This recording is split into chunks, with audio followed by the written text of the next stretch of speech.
Good morning, students. Today we will discuss about our third chapter, new chapter, atoms and molecules. In this chapter, we will discuss about the characteristics of atoms and characteristics of molecules, and when atoms react to each other, what are their chemical combination laws, and in the last, we will discuss about the mole concept. Got it? And in this chapter we will discuss about what are chemical symbols, what are chemical formulas, and how chemical symbols are written, what are their laws of formation. Got it? So let's start. What is atom? Let's start our first concept, atoms. Got it? Atoms क्या होते हैं? Atoms are the smallest part of anything. Okay? We can say that atoms जो होते हैं smallest particle of an element. It is called atoms. And जब हम दो atoms को आपस में जोड़ देते हैं, suppose H plus H forms H2. This is called molecule. Got it? तो atoms क्या है? Smallest part of element, and molecule क्या है? Group of atoms. Group of atoms कितने भी atoms हो सकते हैं, वो molecule ही कहलाएंगे. Got it? Now let's start some Dalton's atomic theory. Means when we say that atoms are smallest, then how can we prove that is atoms are smallest? So, then Dalton gave a theory which decide the atoms characteristic features. So what is Dalton theory? Dalton suggests that atoms are the smallest particle of an element. Or second thing which he described, that atoms cannot divisible. Means atoms को further divide नहीं किया जा सकता. Atom सबसे छोटे हैं. Atoms are indivisible. First point Dalton's atomic theory का है, एटम्स आर इनडिविजिबल. और उन्होंने कहा कि एलिमेंट में सेम एटम्स हैं, सपोज सेम एटम्स हैं, ये have same chemical nature, and atoms have elements having same type of atoms have same chemical properties, have same chemical mass. Okay? And elements having different atoms have different atomic masses. तो ये सब Dalton ने अपनी atomic theory में बताया. Atom क्या है और एटम की प्रॉपर्टीज क्या है. एटम किसी भी केमिकल रिएक्शन में पार्टिसिपेट कर सकते हैं. एटम्स फ्री एग्जिस्ट कर भी सकते हैं और फ्री एग्जिस्ट नहीं भी कर सकते हैं. Got it? तो such things are given by Dalton. But Dalton ने जितने भी ये कॉन्सेप्ट बताए, कुछ कॉन्सेप्ट में प्रॉब्लम्स थी. आगे जाके साइंटिस्ट ने उनको कंफर्म करने की कोशिश की, तो उनके सारे कुछ कॉन्सेप्ट्स जो थे वो आपके ड्रॉबैक के रूप में आ गए. मींस लिमिटेशंस थी. जैसे डाल्टन ने कहा एटम सबसे छोटा है, एटम को डिवाइड नहीं किया जा सकता, because we know that atom, टम मतलब डिवाइड, ए मतलब नहीं, जिसको डिवाइड ना किया जा सके, दिस इज एटम. लेकिन फर्दर साइंटिस्ट ने कहा कि एटम्स को तो हम सब डिवाइड कर सकते हैं. Atoms are made up of electron, proton and neutron.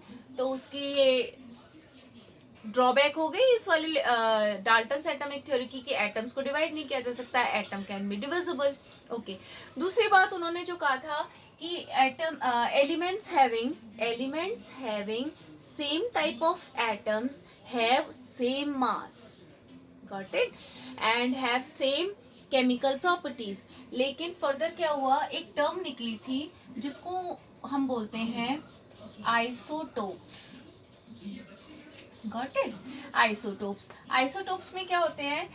Isotopes element के सेम एटम्स होते हैं. फॉर एग्जाम्पल एच, तो ये एच एलिमेंट है, इसके सेम एटम्स हैं, इनके एटॉमिक नंबर तो सेम है, ठीक है, लेकिन एटॉमिक मास क्या है, अलग है. तो element which is made up of same type of atoms, उन्होंने कहा सेम उनके एटॉमिक मास होंगे. लेकिन आइसोटोप्स की जब डिस्कवरी हुई तो इनके तो एटॉमिक मास अलग अलग है, तो ये ड्रॉबैक हो गया.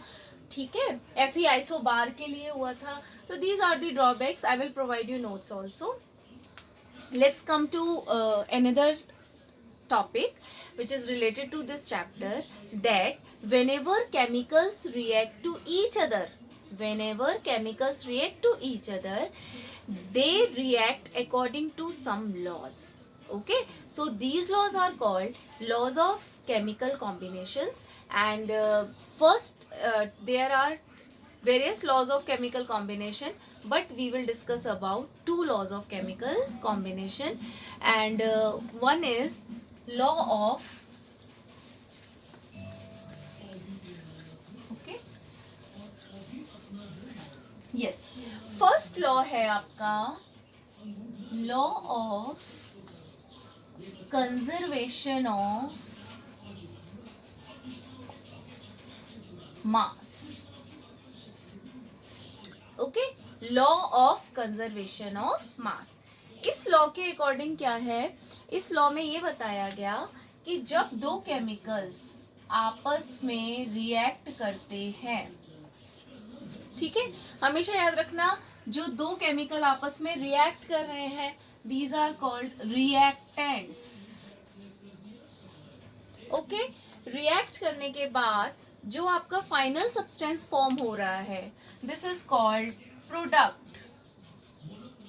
अब हम इस लॉ पे आते हैं. ये लॉ ये कहता है कि रिएक्टेंट का मास, ठीक है, हमेशा प्रोडक्ट के मास के बराबर होता है. Means mass of atoms in reactant side always equal to mass of atom, mass of atoms present in product side. Got it? For example, और हम इसको कैसे क्लैरिफाई कर सकते हैं कि एक केमिकल रिएक्शन में, in a chemical reaction, mass can neither be created nor be destroyed. जितना हम मास लेके चले हैं बिफोर द रिएक्शन, हमें उतना ही मास आफ्टर द रिएक्शन मिल जाता है. फॉर एग्जाम्पल, अगर हमने कार्बन प्लस ऑक्सीजन की रिएक्शन करवाई, तो they are reacting to each other, so they are called reactant. And product क्या बना, सपोज CO2. तो कार्बन हमने कितना लिया है, 12. एक कार्बन के एटम का मास कितना है, 12, प्लस ऑक्सीजन के कितने एटम हैं, 2. तो we have to multiply the number of atoms. एक ऑक्सीजन के एटम का मास होता है 16, लेकिन यहाँ कितने प्रेजेंट है, 2. तो यहाँ पर रिएक्टेंट साइड में मास कितना हो गया, 44. अब अपने प्रोडक्ट में आते हैं हम. अब प्रोडक्ट का मास निकालने के लिए हम क्या करते हैं, जितने भी एटम्स है ना, कार्बन का, ऑक्सीजन का, इनके मास को ऐड कर देते हैं. कार्बन का कितना है, 12, प्लस ऑक्सीजन का कितना होता है, 16 इंटू 2, इसका भी 44. दिस मीन्स रिएक्टेंट साइड में जितना मास है उतना ही कितना है प्रोडक्ट साइड में. So in a chemical reaction mass can neither be created nor be destroyed. Okay, mass is conserved in a chemical reaction. So this is basically first law of chemical combination. और इसके ऊपर numericals भी आते हैं exam में.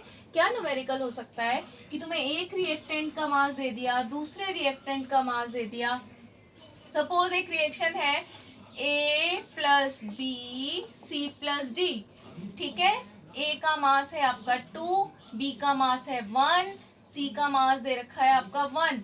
आपसे पूछ लिया D का मास बताओ, तो you can easily calculate. Okay, तो जब यहाँ पर 3 है, तो यहाँ पर हम जानते हैं mass remains same, mass remains constant, sorry, mass remains constant. तो जब यहाँ पर एक प्रोडक्ट का मास तो 1 है, तो दूसरे का क्या निकल के आएगा, 2. Got it?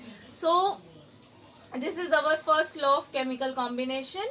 सो इसको एक बार NCERT में भी पढ़ना तुम लोग, और कोई डाउट हो तो पूछना. Okay, you line by line read करना. Thank you.